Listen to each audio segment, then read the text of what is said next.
नमस्कार, मैं राजेंद्र मौर्य। आज हम शुरू करने जा रहे हैं वैदिक साहित्य। पिछले वीडियो में हमारी बात हुई थी ब्राह्मण साहित्य को लेकर। तो पहले करें वेदों की संख्या। जैसा कि हम सभी जानते हैं वेदों की संख्या 4 मानी गई है। ऋग्वेद, यजुर्वेद,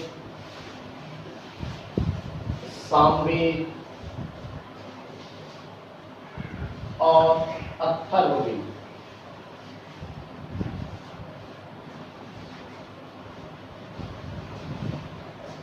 वेदों की संख्या 4 मानी गई है। बात करें वेदों के भाग। वेदों के भाग भी 4 माने गए हैं। सभी वेदों के 4 भाग हैं। वेदों के 4 भाग कौन कौन से होते हैं? सबसे पहला होता है संहिता। संहिता किसे कहते हैं? चतुर्वेद। चारों वेदों को सामूहिक रूप से चतुर्वेद कहा जाता है। चारों वेदों को सामूहिक रूप से चतुर्वेद कहा जाता है। ब्राह्मण ग्रंथ, आरण्यक और उपनिषद। वेदों की संख्या 4 है, जबकि वेदों के भाग ये 4 हैं। वेदों के 4 भाग कौन कौन से हैं? संहिता। संहिता कहते हैं चतुर्वेद। चारों वेदों को सामूहिक रूप से संहिता कहा जाता है। ब्राह्मण ग्रंथ, आरण्यक और उपनिषद। फिर एक शब्द जो कई एग्जाम्स में पूछा जाता है, वेद त्रयी। वेद त्रयी, त्रयी का मतलब होता है 3। ऋग्वेद, यजुर्वेद और सामवेद। इन तीनों वेदों को सामूहिक रूप से वेद त्रयी कहा जाता है। अथर्ववेद को वेद त्रयी में शामिल नहीं करते हैं। उस पर अनार्य परंपरा का प्रभाव होने के कारण इसे वेद त्रयी से बाहर रखा जाता है। बात करें वेदों को अपौरुषेय माना गया है। ऐसा मानते हैं कि वेदों की रचना मनुष्य ने नहीं की है, बल्कि विभिन्न ऋषियों के द्वारा श्रुति परंपरा के आधार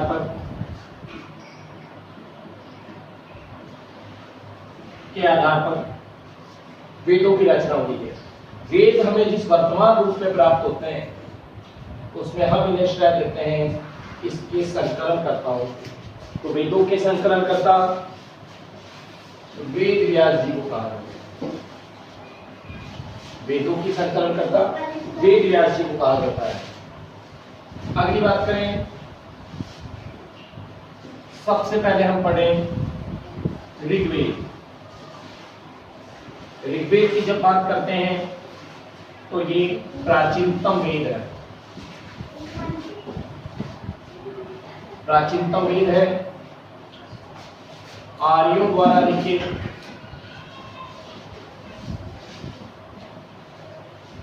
आर्यों द्वारा निर्मित संस्कृति की जानकारी होती है।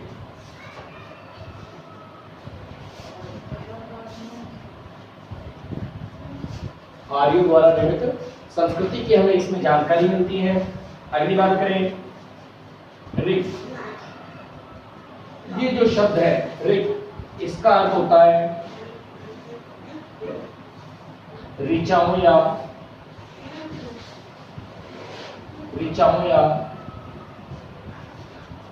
छंदों में निर्मित। ऋचाओं या छंदों में निर्मित। बात करें ऋग्वेद की, तो जब इसकी शाखाओं की बात करते हैं, ऋग्वेद की शाखाएं, तो महर्षि पतंजलि ने ऋग्वेद की 21 शाखाएं बताई हैं। महर्षि पतंजलि ने ऋग्वेद की 21 शाखाएं बताई हैं, जबकि चरणव्यूध ने 5 शाखाएं बताई। पतंजलि ने 21 शाखाएं बता दी हैं, जबकि चरण व्यूध ने इसकी 5 शाखाएं बताई हैं। 5 शाखाओं में हम देखें, साकल है, वास्कल है, आश्वलायन है, संखायन है और मंडूकायन। साकल, वास्कल, आश्वलायन, शंखायन और मंडूकायन, इन 5 शाखाओं में जो सर्वाधिक प्राचीनतम और प्रमाणिक मानी जाती है वो शाकल शाखा है। जो हमें वर्तमान में ऋग्वेद प्राप्त है वो शाकल शाखा से प्राप्त है। अगली बात करें, ऋग्वेद में अनुवाक कितने हैं, ऋग्वेद में कितने मंडल हैं, कितने सूक्त हैं, जबकि कितने श्लोक हैं। बात करें, ऋग्वेद में अनुवाकों की संख्या 85 है, जबकि ऋग्वेद के मंडलों की संख्या 10 है। ऋग्वेद में 10 मंडल हैं। फिर बात करें, इसमें सूक्त 1028 सूक्त हैं। ऋग्वेद में 1028 सूक्त हैं। हम इसे इस तरह पढ़ेंगे 1017 प्लस 11। आप सोच रहे होंगे 11 क्या है? 11 बाल खिल्ले सूक्त हैं। 11 बाल खिल्ले सूक्त हैं जो बाद में जोड़े गए हैं और इन्हें 8वें मंडल में जोड़ा गया है। इन्हें 8वें मंडल में जोड़े गए हैं। इसकी चर्चा हम आगे करेंगे। फिर जब हम बात करें ऋग्वेद की, ऋग्वेद के मंडलों के अगर निर्माताओं की बात करें तो इस पे हम चर्चा करते हैं।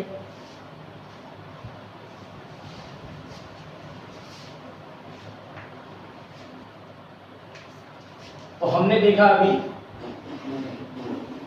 ऋग्वेद में मंडलों की संख्या,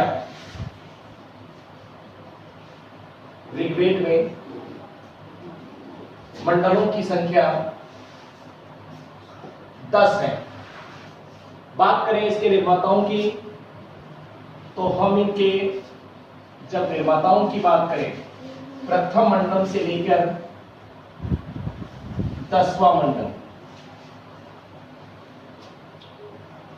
दूसरा मंडल, तीसरा मंडल, चतुर्थ मंडल, पांचवा मंडल, छठा मंडल, सातवां मंडल,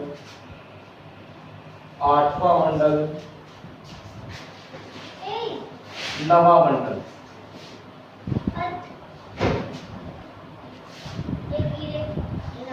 जब इसके लेखकों की बात करते हैं तो प्रथम मंडल के लेखक मधुचंदा एवं कर्ण ऋषि है। मधुचंदा एवं कर्ण ऋषि है। दूसरा मंडल बृहत संवद भार्गव के द्वारा लिखा गया है। तीसरा मंडल विश्वामित्र ने लिखा है। चतुर्थ मंडल वामदेव ने लिखा है। पांचवा मंडल अत्रि ने लिखा है। छठा मंडल भारद्वाज ने लिखा है। सातवां मंडल वशिष्ठ ने लिखा है। आठवां मंडल कण्व ऋषि द्वारा लिखा गया है। नवा पौमान के द्वारा लिखा गया है। जबकि 10वां मंडल विभिन्न ऋषियों द्वारा निर्मित माना गया है। विभिन्न ऋषियों द्वारा निर्मित माना गया है। इन मंडलों में से कई प्रश्न पूछे जाते हैं। जैसे बात करें दूसरे मंडल से लेकर सातवें मंडल को, दूसरे मंडल से लेकर सातवें मंडल को सामूहिक रूप से वंश मंडल, परिवार मंडल, ऋषि मंडल,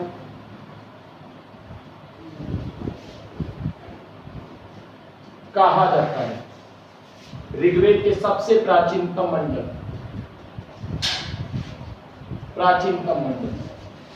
इन्हें ही माना जाता है। बात करें आठवां मंडल, दूसरे से सातवां मंडल सबसे प्राचीनतम है, फिर इसके बाद लिखा गया आठवां मंडल। आठवें मंडल को कहा जाता है प्रगाठ मंडल। प्रगाठ मंडल क्यों कहते हैं? मिश्रित छंदोयुक्त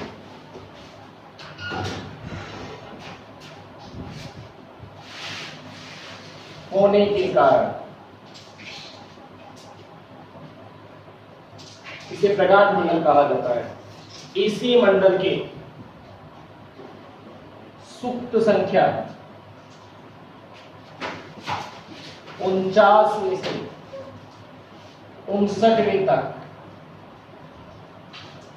11 बालखिल्य सूक्त जोड़े गए हैं।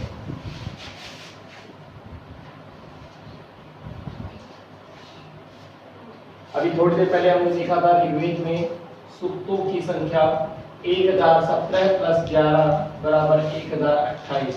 ये जो 11 सूक्त है ये बाद में जोड़े गए हैं 8वें मंडल में, और 8वें मंडल में सूक्त संख्या 49 में से 59वें के मध्य जोड़े गए हैं, और 8वें मंडल को भी प्रगाठ मंडल कहा जाता है।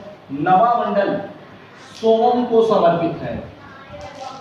ऋग्वेद के देवता है सोम, उसे समर्पित है, और नवा मंडल कर्मकांड पूर्ण है।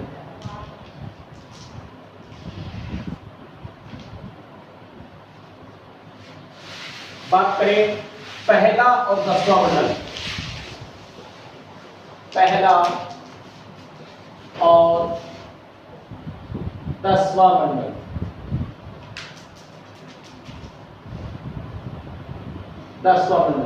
पहला और 10वां मंडल सबसे आखिरी में जोड़े गए हैं। सबसे आखिरी में जोड़ा गया है 10वां मंडल, पहला और 10वां बाद में जोड़ा गया।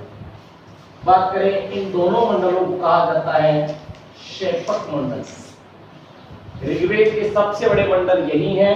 दोनों ही मंडलों में सूक्तों की संख्या 191 है। सबसे बड़ा मंडल पहला और 10वां। बात करें पहला और 10वां मंडल सबसे बाद में जोड़ा गया है, इसी कारण इसको क्षेपक मंडल भी कहा जाता है। अब हम बात करेंगे किस मंडल में हमें क्या क्या प्रमुख जानकारी मिलती है, तो हम देखें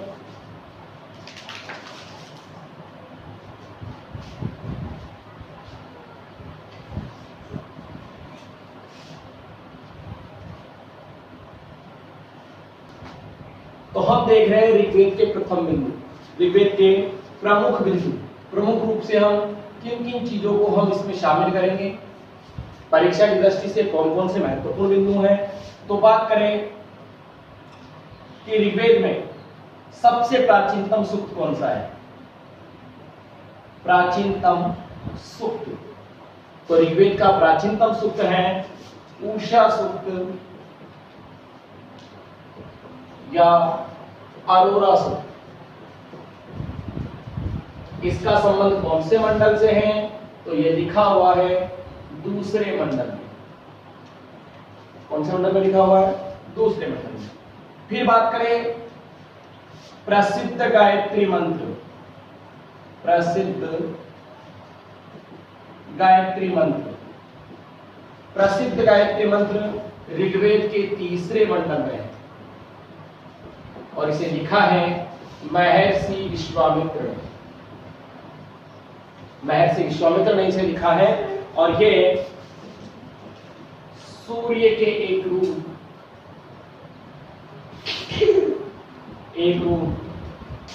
सवित्र देवी, जो प्रातः काल की देवी है, देवी को समर्पित है, प्रसिद्ध गायत्री मंत्र ऋग्वेद के 30वें मंडल में विश्वामित्र द्वारा लिखा गया है, जो सूर्य के एक रूप सवित्र देवी, सवित्र या सविता को समर्पित है, जो प्रातःकाल की देवी मानी गई है। आगे देखें, चतुर्थ मंडल में हमें दो प्रमुख जानकारियां मिलती है। चतुर्थ मंडल में हमें दो जानकारी मिलती है। एक तो हमें कुछ राजाओं की जानकारी मिलती है, जिसमें अजमेर, उर्मिड और त्रासदस्ती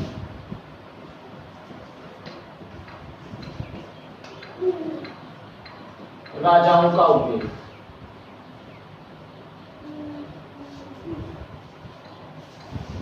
चतुर्थ मंडल में हमें कुछ राजाओं के नाम मिलते हैं, जिसमें अजमेर, उर्मिड, त्रासदस्सु इनका नाम प्रमुख है। जबकि चतुर्थ मंडल में ही कृषि प्रक्रिया का उल्लेख मिलता है। कृषि प्रक्रिया का उल्लेख मिलता है, ये मिलता है हमें चतुर्थ मंडल में। बात करें पंचम मंडल में हमें क्या जानकारी मिलती है। पंचम मंडल जो कि महर्षि अत्रि ने लिखा है, महर्षि अत्रि द्वारा निर्मित है, इसमें हमें कल्याण सूक्त की जानकारी मिलती है। इसमें हमें कल्याण सूक्त की जानकारी मिलती है, जिसे हम श्रेय सूक्त भी कहते हैं। विभिन्न मांगलिक अवसरों पर, विभिन्न अनुष्ठानिक कार्यों के समय, विभिन्न कल्याणकारी कार्यों के समय इस सूक्त का वाचन किया जाता है। बात करें छठे मंडल में, छठे मंडल में हमें क्या जानकारी मिलती है। छठे मंडल से हमें शस्त्रों की प्रशस्ति, शस्त्रों की प्रशस्ति की जानकारी मिलती है, जो यज्ञों के समय या युद्ध से पूर्व पढ़ी जाते थे। इनका वाचन यज्ञों के समय या फिर युद्ध से पूर्व किया जाता था। बात करें ऋग्वैदिक कालीन सभ्यता की सबसे प्रमुख राजनीतिक घटना, जिसे हम कहते हैं दशराग्य युद्ध। दशराग्य युद्ध 10 राजाओं और राजा सुदास के बीच में हुई लड़ाई। दशराग्य युद्ध की जानकारी हमें 7वें मंडल से मिलती है। दशराग्य युद्ध की जानकारी हमें 7वें मंडल से मिलती है, और इस युद्ध की जानकारी महर्षि वशिष्ठ ने दी है। ये जो दशराग्य युद्ध है, ये युद्ध लड़ा गया, जब हम इसके स्थान की बात करें तो इसका यह युद्ध लड़ा गया परुष्णी नदी के किनारे। यह युद्ध लड़ा गया परुष्णी नदी के किनारे। परुष्णी नदी जिसका वर्तमान नाम है रावी नदी, इस नदी के किनारे लड़ा गया है। ऋग्वैदिक काल की सबसे महत्वपूर्ण घटना यही दशराग्य युद्ध है, जो परुष्णी नदी के किनारे लड़ा गया है। 7वें मंडल में इसका उल्लेख है, जो कि वशिष्ठ ने बताया। जब हम वैदिक सभ्यता करेंगे तब देखेंगे कि दशराग्य युद्ध का कारण क्या था, कौन इसमें विजयी रहा है। बात करें 8वें मंडल की, तो 8वें मंडल में हमें 11 बालखिल्य सूक्त प्राप्त होते हैं। 11 बालखिल्य सूक्त जो बाद में जोड़े गए हैं, और ये जोड़े गए हैं 8वें मंडल में। इसके अलावा 8वें मंडल को प्रगाठ मंडल भी कहा जाता है। 8वें मंडल को प्रगाठ मंडल भी कहा जाता है। इससे आगे हम देखें